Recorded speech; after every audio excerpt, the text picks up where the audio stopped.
morning. My name is Leo Hira. Good morning, Lisa Redkey. Pleased to meet you, Lisa. Nice to meet you. Devin. Matt. Matt. Nice to meet you. So, would you please tell us a little bit about your experience with type 1 diabetes? Starting with Dad. Well, when he was diagnosed, I was deployed. I'm in the military, so first experiences were all with my wife and my son when he first got diagnosed, since I was away. But he's been diagnosed about 9 years, and so living with a diabetic child is an interesting experience. Something that takes a great deal of work and dedication.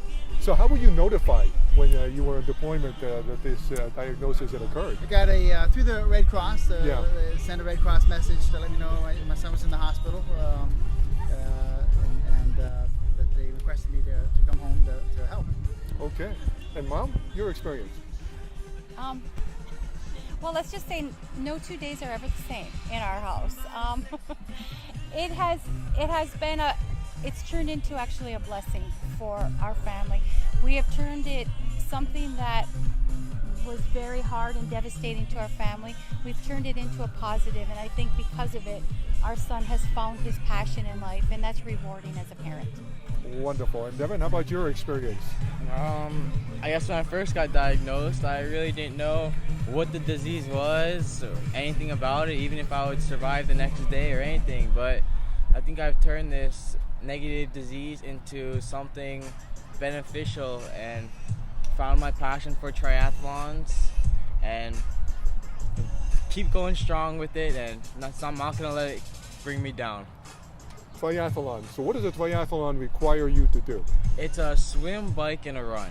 And how long is the swim, how long is the bike, and how long is the run? They all have different distances depending on the type of the race, but the race I just completed August 26th, it was a 2.4 mile swim, 112 mile bike, and a 26.2 mile run.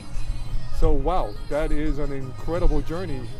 So tell us a little bit about how you managed yourself in that kind of extreme environment. With a lot of practice, many hours of training, I had a special coach out of Connecticut, Cliff Sherb. He was my hero. He saved me and told me exactly what to do throughout the hours of training with my blood sugars, what to eat, what time to eat, and what my number should be. So during the triathlon, did you monitor yourself and did you make adjustments? Yes, I had to make many adjustments. I hoped for the best and planned for the worst, and that definitely helped. I had my pump, my continuous glucose monitor. I had 4 testing kits to help me out and test. So they let you have your continuous glucose monitor on during the triathlon. Mm-hmm. Yes. So was it part of a trial to see how were you part of a trial in terms of the continuous glucose monitoring? This was something you just obtained here, or was it on the mainland? Yep, I was hooked up with the continuous glucose monitor probably about a year, 2 years ago with Tripler, and then been on it ever since, really. Wow, that's really progress, and this was done through Tripler, through the military. Right. So I mean, he's both an insulin pump. So instead of having to give himself shots, multiple times throughout the day, he gets his insulin through a pump. Right.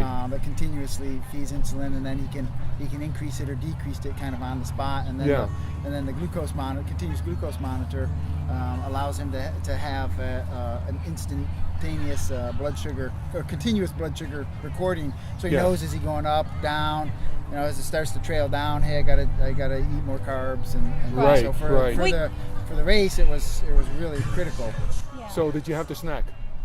I had to eat about every 20 minutes. I was supposed to eat, but in the beginning of the bike, my blood sugars were a little high, they went up to about 280. 280. That's at the beginning of the run, at the beginning of the bike ride. Yep, and it was Adrenaline. Well, even the normal athlete has to continuously fuel themselves because it's such an endurance, long endurance race, but even more critical for someone with diabetes. What do they say, how many calories you burn in that? I had to eat about 300 calories every hour. Wow. So let me ask you this: 280. I mean, that's way beyond the action limit of 140. So you had to pump yourself up pretty strongly with a lot of what do you call it, rapid acting insulin. I did not. I didn't? had to give a shot about 7 units before I left on the bike in transition, depending on what my number was. Yeah. And that insulin was supposed to last me throughout the whole race.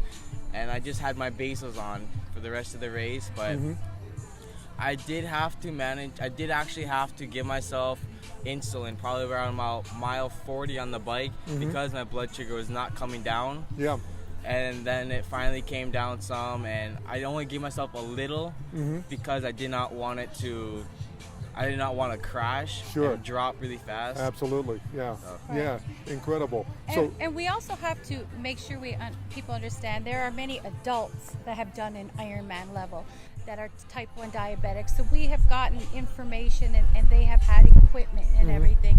It was just a little bit different because Devin was the youngest type 1. So there have been diabetics that have done these Ironmans, but they have been adults. So we have, we had spoken to them. We've tried to get, how their to manage information, this. how to manage it. Yes, Yeah. and his doctors and nurses and everybody worked very close to us. It wasn't something that he decided last year that he was going to run. He's been training since age 11. And you have to be 18 in order to run. So it's been like we always said, it was going to take a village for Devin to cross the finish line. So it was just a collaboration of people, working together. Well, let me. My understanding is that the triathlon you participated in was in Canada, and so how did you train for the Canadian weather? Because it's so different from what we have here.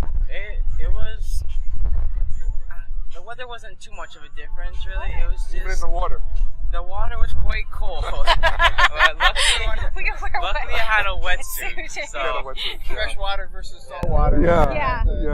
And the temperature. But the as well. temperature was and then just More the the, temperature was the humidity was a lot different and everything. Yeah. And how many people participated in this particular? There were triathlon? about 3,000 people signed up, and I think about 2,800 or 2,900 people started the race. Now, do I dare ask you where you finished? I finished in the middle. about in the middle. I finished at 13 hours, 47 minutes, and some change. That's wonderful. That's wonderful. So congratulations Thank on you. doing that. That's really inspirational and really motivational. Tell us a little bit about how the military looks at diabetes. Well, if you obviously once you have a disease like that, you can't join the military. But we've been fortunate because of the medical care to be able to get him really some of the finest care and have access to the technology. So Tripler's got a good team of endocrinologists, nutritionists, and the other both of them. I mean, obviously he's been seen through the pediatric clinic, and so we've got the pediatric endocrinologist team there, diabetic nurse educators. So they've been fabulous with this. See, I'm really optimistic because the barriers to type 1 diabetics have been broken down time and time again. First you couldn't be a fireman, then you couldn't be a policeman, and now you can't be a military person, but now there are fire departments that allow people the type 1 diabetics to participate. Now you can't join if you've already got, it's kind of like a pre-existing condition. Yeah. But if you get diagnosed while you're in, as long as you can continue to do your job, it might impact what you can do. So you may not be deployable to some of the places that we go in the military because you need to keep your insulin cold. You need certain supplies. Absolutely. If something happens, they don't want to run the risk of putting you in harm's way for your medical condition. But there are people that are once they're in, they get diagnosed with diabetes and they can stay in. I think you're right. I mean, as the technology gets better and better, they're continuing to open doors that were previously closed. So who knows? A few years down the road, what'll be.